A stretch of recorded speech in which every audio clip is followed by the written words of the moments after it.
Good morning, students. So we have our math assignment for Wednesday, and as you've noticed, instead of 2 digits going into 2 digits, we have 2 digits going into 3, which is very similar to the work that you had on Monday. So as soon as you are done doing your review exercises and your speed drills, you're going to continue on with numbers 1 through 10 after we do our samples. And also, just a reminder, I had one of you guys remind me yesterday that was very important. When you do your speed drills, once you get to 12, so you do 2, 3, 4, 5, 6, 7, 8, 9, 10, 11, 12.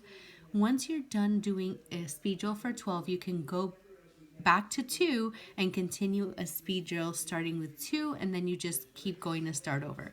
So it's just a warm up for addition and multiplication so that you can just reinforce your multiplication table. So what we're going to do is just do 2 samples here on page 19, but you will notice that the process is very similar to Monday and also yesterday. So here we have 21 into 443. So remember, since we have 2, we're first going to decide if the number fits into the first 2. So we're going to decide, does 21 fit into 44 and how many times? So we know for sure that 21 fits into 44 once. So we're going to decide if 21 fits into 44 twice. So I have a little post-it just to give you an example, and I love how you guys have been showing your work. I've been getting a lot of assignments turned in, and I just love how neat your work has been. So here we go.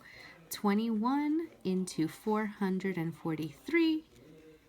Let's see, does 21 fit into 44 twice? So if you don't know it right away, you can just use a little piece of paper on the side. 2, 4. So yes, it does, because 21 plus 21 is 42. So we know that it fits twice. So we would put a 2, remember, on the second digit because we're doing 2 numbers. And 21 times 2 is 42, as we just did here. So we have 4 minus 2 is 2. And then we bring down the 3. So that's just the second step, and we worked on that on Monday, and we have been working on that with long division. So now we have a new number, 23, and it's obvious that 21 fits into 23 just once. So then we would do 21 times 1, which is 21, and then we will subtract. 3 minus 1 is 2, so that means we have a remainder 2. So 21 remainder 2. And now for our second sample, let's get a new post-it here. We have 22 into 682. So then we have 22 into 68. And we know for sure it fits in once and probably twice, because we just did a number that was pretty close to 22. We did 21, and that was only 42. So let's see. Let's see if it can fit into 68 3 times. So you can either multiply it like this to check, or you can add them. 22, 22, 22. So 2 plus 2 plus 2 is 6. 6. Yep, it fits. It's very close. So we know that 22 fits into 68 3 times. And 22 times 3 is 66. So 68 minus 66, we have 8 minus 6 is 2. And we bring down our 2. And easy, because 22 fits into 22 one time perfectly. So we have no remainder, so you can leave it just like that. Or you can just do the complete long division, no remainder. But you don't have to do that. If it fits perfectly, you can just leave it as the whole number. So you're going to work on that from numbers 1 through 10.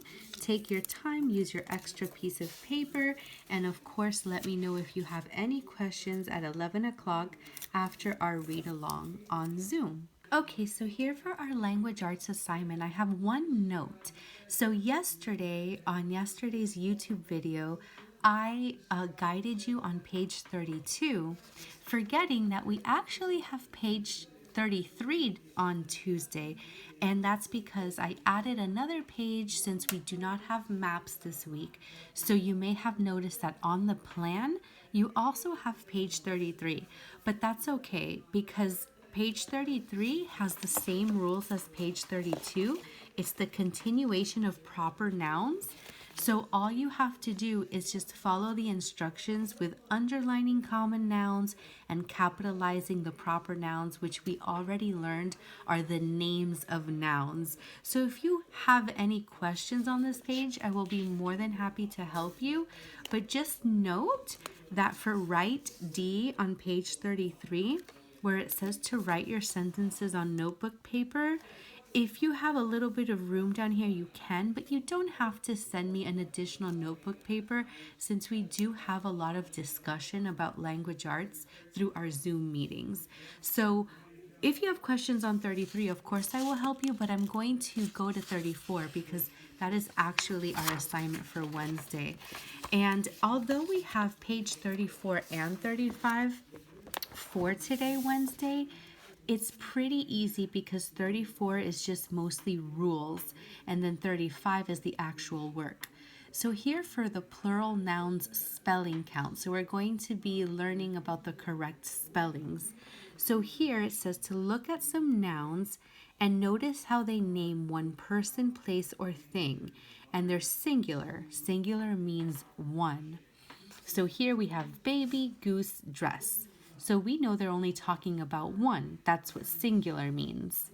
But then if we look at the following words, they're plural. And by now we know what plural means. It means more than one. So instead of baby, we have babies, goose, we have geese, dress, dresses. But to make singular nouns plural, there are a bunch of different rules depending on which words, which nouns you're using. So you might have to refer or come back to this page as you continue to do work to remind yourself of these rules. So you can read them on your own, but I'll go over some of them with you. So it says these rules will help you to make singular nouns plural. So it says to form the plural of most nouns, definitely not all, but most of them, you just add an S, like paper, papers.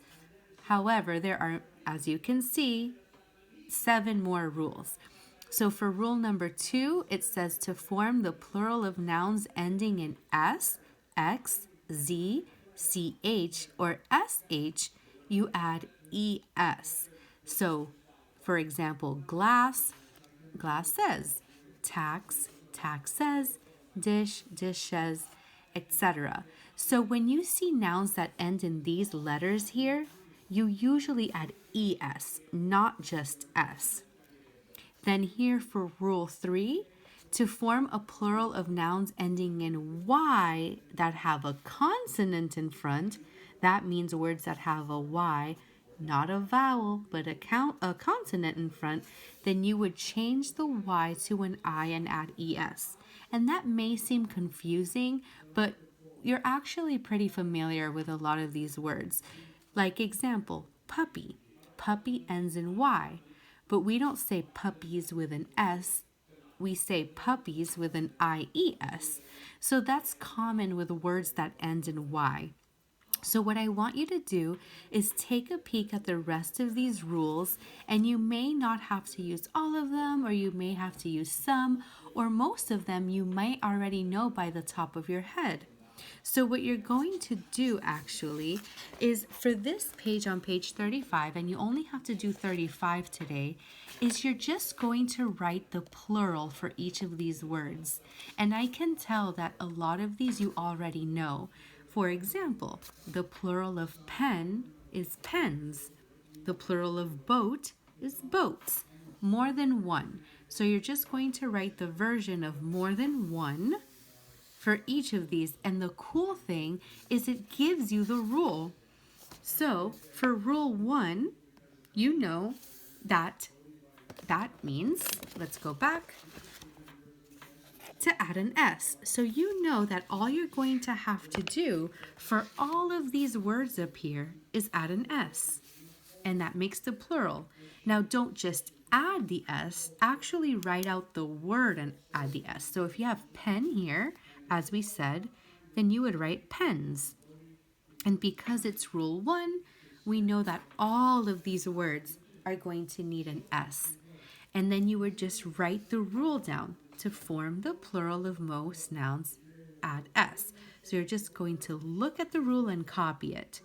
Now for rule 2, we learned to form the plural of nouns ending in S, X, Z, CH, or SH, you add ES. So that means that all of these words in this second box, you're just going to have to add ES because it gives you the rule. And then you'll just copy the rule.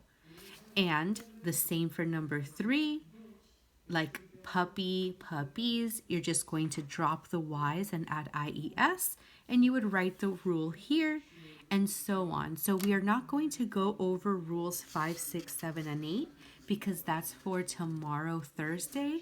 So just know you just follow the rule. Most of them you already know at the top of your head, and then copy down the actual rule. Just a quick reminder. I know I've been reminding you Monday and I reminded you yesterday, but we do have one more chapter this week. I decided to do 3. So we have chapter 7, A Day with the Beavers. And like I said yesterday, this one is pretty fun. So I look forward to you coming at 11 o'clock so that we can share that and you guys will have everything you need to do your assignments. Here for your spelling, we have our 3rd page, and as we know, it's been a little bit different because this lesson is just reviewing the past 5 lists that we've learned. So all you're going to do are the little exercises based on the specific lists. So here we have lists 4 and 5 that we're going to be working on, and here you have a word search, which are always fun. And then make sure that after you search for your words, making sure you're looking at this list, that you're writing down all of the words spelled correctly that you find up here. So just take your time, use the list to the right, and then write your words neatly. And here on the bottom, you have a little fun riddle exercise. You're just going to read the riddles and then use one of the words here on the left to answer the riddle. And as I always say, if you're having trouble with 1 or 2, skip it and then go back and see which words you have left. So cross out your words as you're filling them out, and then sometimes if you have one that you miss or you don't understand, usually you'll just have a few left behind, and that makes it much easier. And of course, I'm available at 11 to answer your questions. I know a lot of times you have language and spelling questions, and I'm more than happy to answer those for you, and I look forward to seeing you.